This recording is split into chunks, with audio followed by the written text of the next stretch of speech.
So good day sa inyo mga idol, welcome back muli dito sa panibagong video.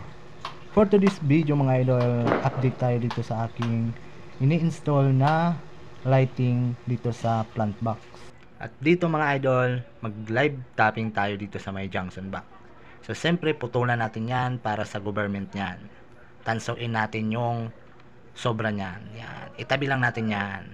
Yan. So kapag kayo ay nagbigay ng allowance dito ay huwag nyong tipirin para meron naman kayong pagkakapitan kapag kayo ay nag-i-splicing.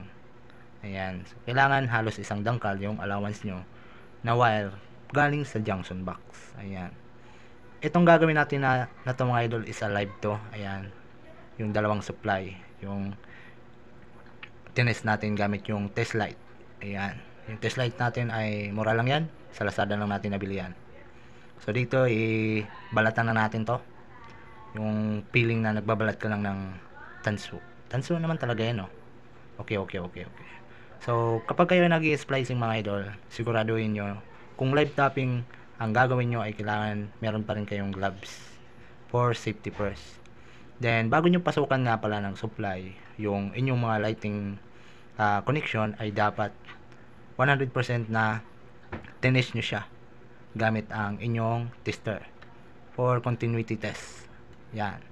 Diyan nyo masisigurado na good at walang shorted yung wiring connection nyo.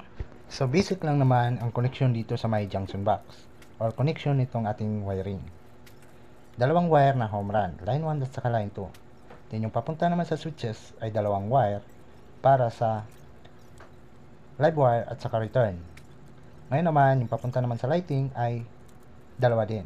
Isang line 1 at saka yung return na galing sa switches para mabuo yung circuito para iilaw yung ating ilaw. Kaya ang tawag sa connection na to mga idol is a parallel connection, single switch controlled by 8 light. So tatakpan din natin tong junction box na to mga idol. So nakabit ko na, hindi na ako naka video pa nung kinabit ko yung switches. Ayan, saka kinabit ko yung mga ilaw ng plant box. Hindi na ako nakapag video dahil mamadali din tayo na matapos yan, no? Dahil marami pang gagawin. So on natin to, single switch, 8 ilaw. Ayan, yan mga idol, goods na. 1, 2, 3, 4, 5, 6, 7, 8. Ayan. Then itong junction box natin ay kukubera natin yan. Lagyan muna natin ng sealant. Ito naka-prepare na sealant, tapos saka naman tutakpan ng semento na katulad nito. Ayan. Ayan siya. So bago natin yan pinasukan ng supply, first lagi kayong gumamit ng tester para sure ball, no? Ayan, so parang walang nangyari yung sinensel ko dito. So ayan, nakalagay na tayo ng sealant. So ang purpose ng sealant natin para hindi pasukan ng ulan yung box at hindi pasukan ng langgam, no? Kailangan i-sealed natin ng maayos para hindi pa mahaya ng langgam yan. Then pati yung dito, lagyan natin to ng sealant. Okay? Yun yung purpose ng sealant na ilalagay natin dito. So okay na mga idol. Ayan, pailaw na natin. Next na yung 8 ilaw dito. So ito, nalagyan na natin. Tabunan na natin yan. Ayan, kusang tutuyo lang yan mga idol. Ayan. Then ito, papahiran pa to ng katulad nitong texture nitong pader na to. Ayan, bali ito matatakpan tong ano na to, tong box natin. So walang makikitang box yan. Kaya pala tayo sa medyo masinsinan yung pagkabit nitong ilaw na to dahil dito sa kanyang salamin. So ginawan pa natin siya ng suporta, no?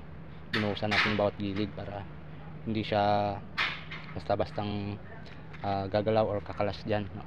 Para hindi tatabingi. Kailangan maganda yung piston nya. Ayan. So lahat yan merong buhos, nakaupo yan sa buhos lahat yung ginawa natin. Ayan. So PM lang mga idol sa mga nais pa-install ng ilaw sa kanilang mga plant box or garden, no? Ayan. Ito yung sample natin, 8 ilaw. So meron pa tayong install na 4 na malalaki dun sa harap din. May additional na naman tayo na 4 ulit sa bawat gilid. Siguro ayan, baka nalagyan pa yung gilid niyan. So ito, so expected na natin yan. So meron pang additional, nagpalagay ko ng aircon dito. So lalagyan na naman ng supply Makadami pa natin gagawin. Butan pa tayo ng mga ilang linggo dito. So magligpit na ako dahil malayo pang lalakarin.